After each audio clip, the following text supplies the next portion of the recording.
aja ya pelajaran hari ini. Jadi yang kemarin yang ini masih masuk ke masih masukin ke hereditas ya kalau mutasi itu karena nantinya ada hubungannya juga dengan sindrom-sindrom penyakit yang berhubungan dengan mutasi gitu ya. Jadi kita lihat ya, kalau mutasi kan sebenarnya kalau di dalam subjek yang lain atau secara umum mutasi itu kan berarti ada suatu perubahan ya, perpindahan atau perubahan. Nah, kalau dalam hereditas mutasi itu adalah perubahan susunan DNA gitu. Baik dalam skala yang paling kecil yaitu mutasi gen. Itu kalau mutasi gen itu yang berubah itu cuma satu atau beberapa basa nitrogennya. Tapi kalau udah skala yang lebih besar, itu adalah mutasi kromosom. Ya, jadi kalau mutasi kromosom, itu udah ribuan basa nitrogen yang berubah gitu ya. Nah, tapi dalam hal mutasi gen maupun mutasi kromosom juga bisa menimbulkan dampak ya, dampak dari yang bisa kita lihat secara kasat mata gitu ya di fenotipnya. Nah, sekarang kita lihat di sini nanti ada istilah-istilah ya. Kalau namanya mutan itu berarti individu yang mengalami mutasi gitu. Nah, sedangkan kalau mutagen ya itu berarti zat apa yang menyebabkan mutasi. Cuma kita belum untuk hari ini yang belum bahas yang mutagen karena kita bahas dulu mengenai dua jenis mutasi, yaitu pertama mutasi gen, nanti yang kedua adalah mutasi yang kromosom gitu. Nah, kita harus bisa bedain dulu ya mana yang termasuk mutasi gen dan mana yang termasuk mutasi kromosom. Nah, ini kalau tadi Miss sudah singgung sedikit ya bahwa kalau mutasi gen itu disebabkan karena adanya perubahan susunan basa nitrogen. Nah, sekarang kita lihat contoh-contohnya, ada beberapa jenis dari mutasi gen. Nah, ini Miss besarin ya di sini. Oke, nah, jadi ini. Jadi bedanya pas kamu nanti misalnya ada soal gitu ya, di soal pilihan ganda misalnya, kalau mutasi yang gen, kan kemarin kita pas belajar substansi genetika, yaitu zat-zat yang berhubungan dengan genetik, itu kan kita pernah belajar sintesis protein ya. Nah, setiap sintesis protein itu terbentuk dari 3 jenis basa nitrogen. Jadi tiap kali ada 3 jenis basa nitrogen, dia akan menghasilkan satu protein gitu ya. Intinya gitu. Nah, ini kita lihat di yang pertama nih ya, yang di baris pertama ini adalah susunan awal dari suatu kromosom misalnya. Nah, suatu DNA. Nah, misalnya kita lihat ini normalnya UCA ya, kepotong 3, nanti dia jadi jenis protein ini, terus ACG potong jadi ini, dan seterusnya. Pokoknya 3-3 aja. Nah, ini kan normalnya. Ini kalau tanpa terjadi mutasi gitu ya. Nah, cuma saat terjadi mutasi nanti ada namanya penggantian basa nitrogen, itu artinya ada salah satu basa yang misalnya diganti. Gitu. Nah, misalnya kita lihat di sini kan awalnya UCA. Tiba-tiba dia berubah jadi A-nya hilang, digantikan oleh G si A-nya, yang pasangannya justru. Nah, itu jadi UCG. Nah, ini kebetulan kalau dalam hal ini, si UCA dan UCG kan waktu itu di buku ya, yang buku elektronik yang pernah kasih itu kan ada list daftar protein, ya kan?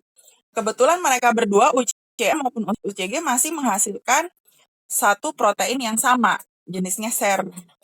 Nah, itu berarti mereka, walaupun terjadi mutasi, dalam hal ini tidak terjadi perubahan asam amino yang nantinya akan menyebabkan perubahan protein.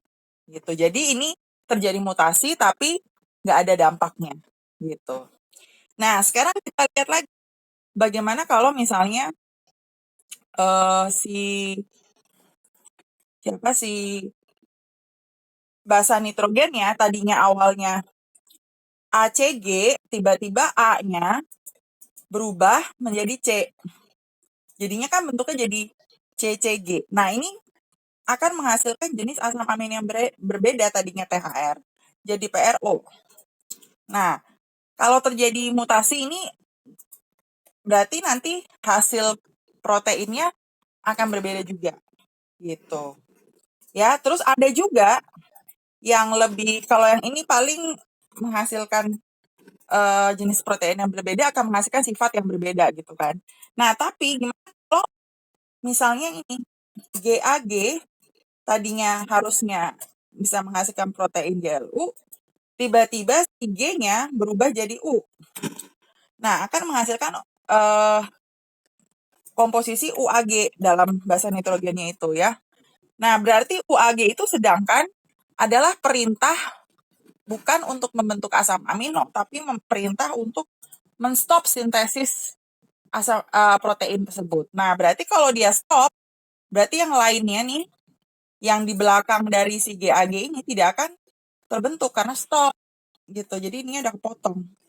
Nah, kalau stop di sini berarti nanti proses translasi dari DNA menjadi mRNA akan terhenti gitu. Jadinya awalnya harusnya panjang seperti ini, karena disuruh stop, ya udah yang ininya jadi nggak terbentuk kan di belakang. Nah, itu akan mengakibatkan dampak yang lebih besar lagi kan, karena dia bukan sekedar proteinnya jenisnya ganti, tapi justru dia stop sehingga sisanya eh, tidak terbentuk gitu. Jadi penggantian basa nitrogen bisa menyebabkan macam-macam ya, bisa tidak terdampak walaupun diganti, ada yang terdampak walaupun jumlah proteinnya masih sama, cuma jenis protein yang berbeda, ada yang bisa menyebabkan stop. Nah, yang biasanya yang bisa menyebabkan stop yang akan menyebabkan ada satu sifat misalnya yang jadi nggak ada gitu ya, atau jadi dia mengalami kelainan. Nah, penggantian basa nitrogen itu contohnya penyakit-penyakit hereditas yang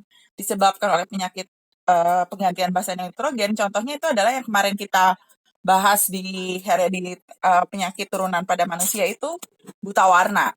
Nah, kan harusnya kan bisa membedakan warna kan ya, misalnya merah campur biru atau biru hijau. Nah, itu biasanya terjadi kalau stop gitu. Jadi misalnya pada saat dia harusnya membentuk protein yang bisa melakukan identifikasi warna tersebut, karena ada perubahan basa nitrogen, jadi nggak terbentuk gitu. Nah, jadi dia bisa mengakibatkan penyakit buta warna. Selain buta warna juga bisa penyakit yang sickle cell anemia ya, atau si sel darah merahnya itu harusnya bulat, dia jadinya cuma sebentuk bulan sabit ya, berarti sekitar cuma sepertiga dari normal. Nah, berarti otomatis dia lebih gampang terkena anemia karena eh, oksigennya itu yang tertampung di dalam sel darahnya itu lebih sedikit, sekitar hampir 2/3 dari yang normal, jumlah yang normal. Itu juga terjadi akibat yang ini, akibat si mutasi gen yang dalam hal penggantian basa nitrogen gitu. Oke, sebelum selanjut ke contoh yang lain, ada yang mau ditanya?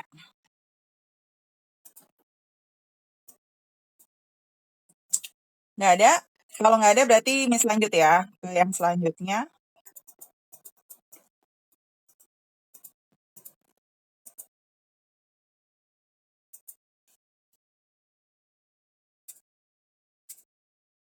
Nah, ya, jadi di dalam yang tadi itu kan, kalau tadi itu substitusi ya atau penggantian jenis basa. Nah, nanti ada yang namanya delesi. Delesi itu berarti dari kata delete ya, berarti ada yang dihapus. Ya, jadi ada satu basa nitrogen yang terhapus. Dan kebalikan dari delesi adalah insersi.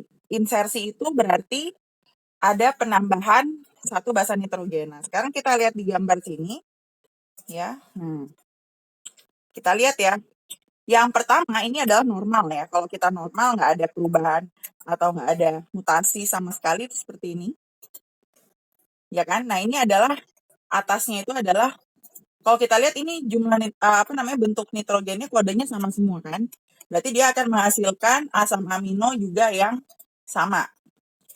Terus kalau misalnya ternyata di dalam situ terjadi delesi ya, kita delesi yaudah, insersi dulu deh. Kalau terjadi insersi berarti kan insersi itu artinya penambahan.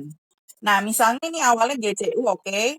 Ini GCU, terus tiba-tiba di depan G dia diinsert oleh ada satu basa nitrogen yang masuk, yaitu A.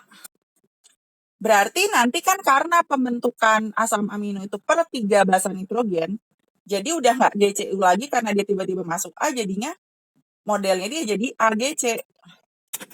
Gitu. Nah, nanti U-nya kemana? Geser ke samping.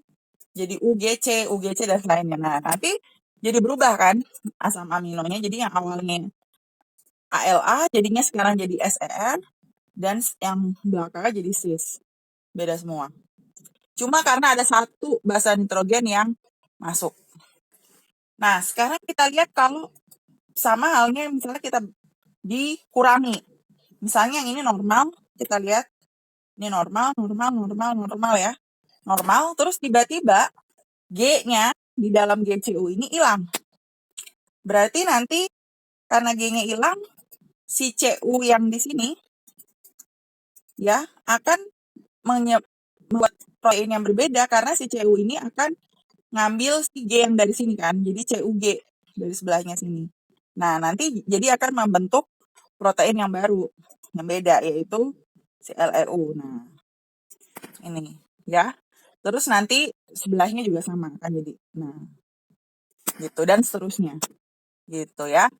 Nah, ini juga sama, mirip yang tadi, ya bisa menyebabkan proteinnya jenisnya yang dibentuk berubah, atau juga dia juga bisa menyebabkan adanya,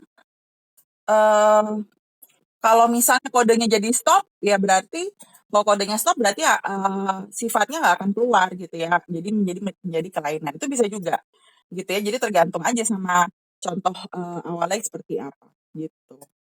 Ya, jadi intinya sih kalau yang ini, yang mutasi gen, itu pasti contohnya itu pasti kelihatan basa nitrogennya. Tapi nanti kalau kita ntar belajar yang mutasi kromosom, dia juga ada yang delesi juga, ya ada yang mirip sama insersi juga, tapi dia tidak akan dalam contohnya itu kelihatan basa nitrogennya karena yang berubah dalam kalau mutasi kromosom itu basa nitrogennya tuh berubahnya tuh bisa ribuan, nggak akan bisa cuma kelihatan dari yang seperti ini. Kalau ini kan ini dalam skala paling kecilnya yaitu si di dalam gennya ya, dalam si gen yang membentuk protein. Gitu. Oke, sampai di sini ada yang mau ditanya? Sebelum kita lanjut ke mutasi yang kromosom. Nggak ada ya, kita lanjut berarti ke mutasi kromosom.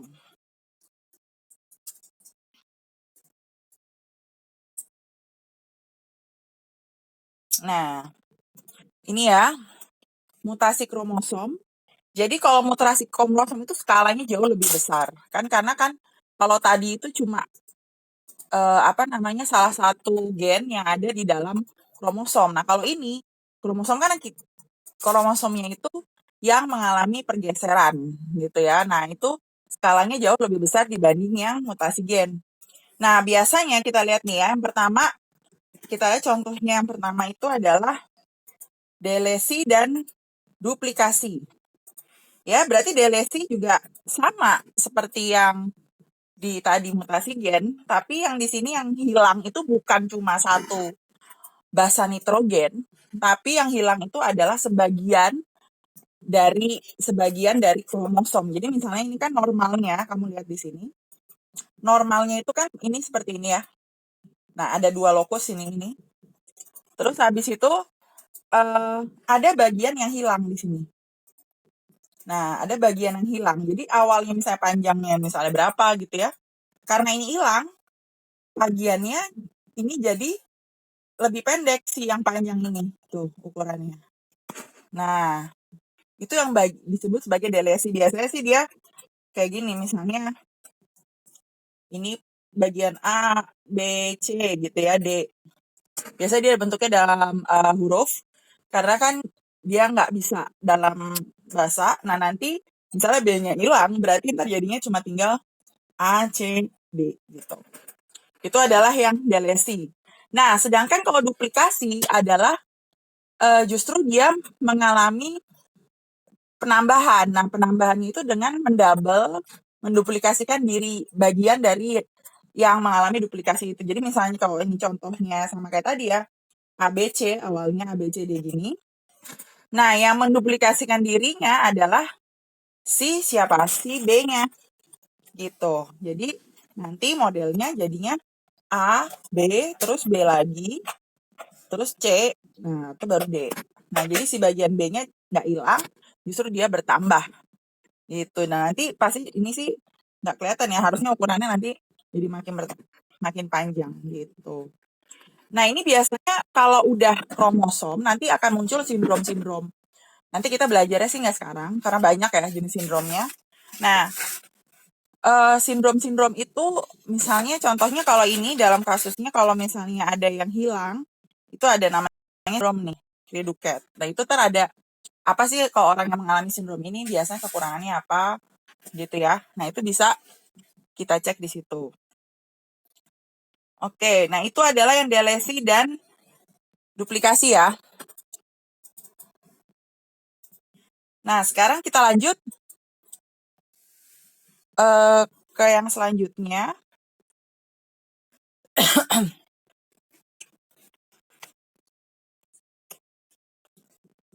Nah, kita lanjut sekarang ke yang selanjutnya adalah yang sebentar. Nah, kita lanjut sekarang. Bentar ya.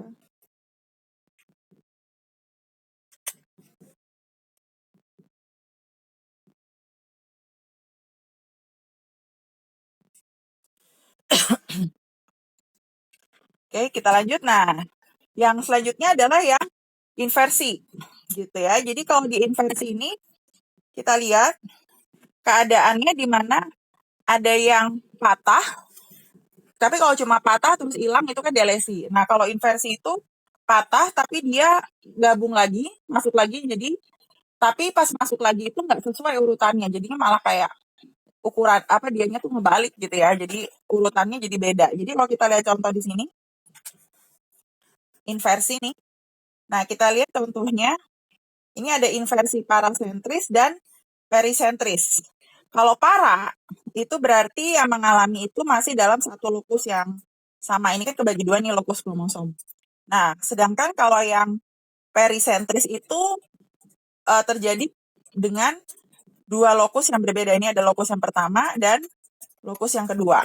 Gitu. Jadi misalnya ini awalnya urutannya A, B, C, D, E, F, G, H, I. Terus tiba-tiba ini patah nih dari B sampai E semuanya patah.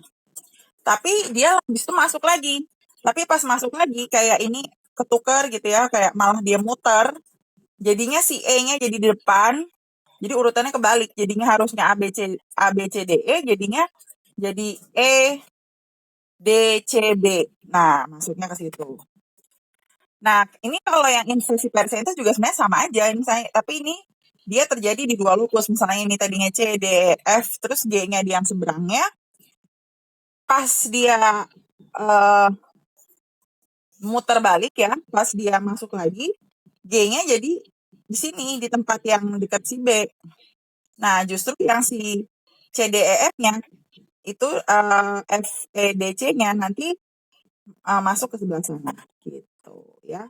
Nah, inversi itu pada manusia umumnya nggak berbahaya ya, dibandingkan dengan delesi dan duplikasi, karena pada inversi itu jumlah gennya itu tetap sama. Jadi karena nggak ada yang bertambah, lokus kromosomnya juga nggak ada yang berkurang, cuma urutannya aja yang berbeda gitu biasanya ya. Nah,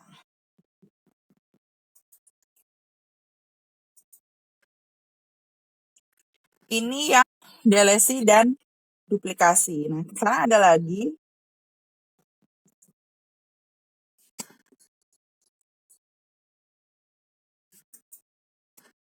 Nah, yang terakhir ya modelnya pada mutasi kromosom adalah translokasi.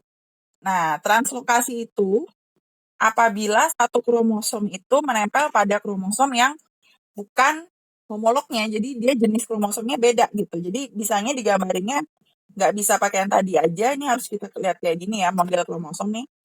Nah, ini misalnya kita lihat di bagian yang ditandai di situ, ya. Kita lihat yang bagian sini patah, ya. Patah, justru dia malah nggak masuk lagi ke situ, malahan dia masuk ke bagian kromosom yang lain, yang pertama nih. Jadi yang pertama ini jadi tiba-tiba, nah di sini, ya. Jadi ini malah ini patah, yang di sini malah jadi lebih panjang.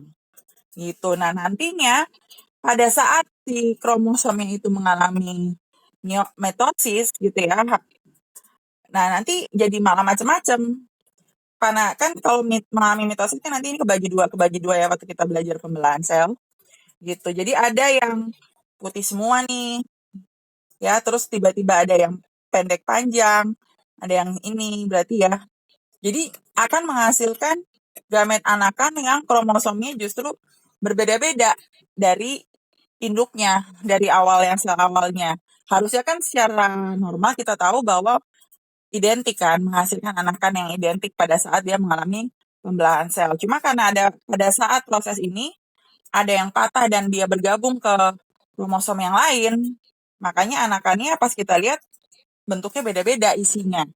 Jumlahnya tetap sama 333. Cuma eh, apa namanya bentukannya di dalamnya tuh beda-beda gitu. Ya. Nah, ini kromosom itu transformasi dapat berbahaya atau enggak tergantung. Ya, jadi ada yang berbahaya, ada yang enggak. Jadi contohnya kan kita familiar dengan sindrom Down ya. Nah, sindrom Down itu terjadi apabila ada kan kromosom di manusia itu ada jumlahnya ada berapa? Ada 23 kan? 23 pasang. Nah, ada jenisnya tuh ada 23. Nah, pada sindrom Down itu kromosom yang di jenisnya yang di nomor 21 itu hanya 1/3 bagian dari kromosom aslinya. Jadi karena ada yang patahan itu. Jadi misalnya dia dapatnya yang pendek-pendek gitu ya. Nah, bagian ini menempel pada kromosom lain yang bukan homolog. Jadi cuma gara-gara ada bagian kromosom yang di nomor 21 itu yang lainnya normal semua, itu dia mengalami translokasi gitu. Nah, selain itu juga beberapa jenis kanker dan kemandulan dapat juga disebabkan oleh translokasi kromosom. Nanti kita belajar yang sindrom-sindrom yang lain yang kemandulan dan lain sebagainya di pertemuan selanjutnya. Nah, hari ini kita sampai di sini dulu, sampai translokasi karena yang sindrom-sindrom itu banyak banget ya. Jadi ntar kita harus bahas satu-satu, kayak nggak cukup waktunya kalau kita bahas sampai yang ke sindrom. Gitu. Oke, sampai di sini ada yang mau ditanya?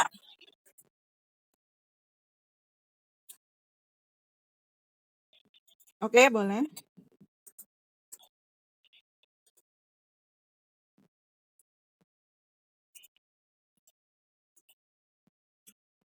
Iya, heeh,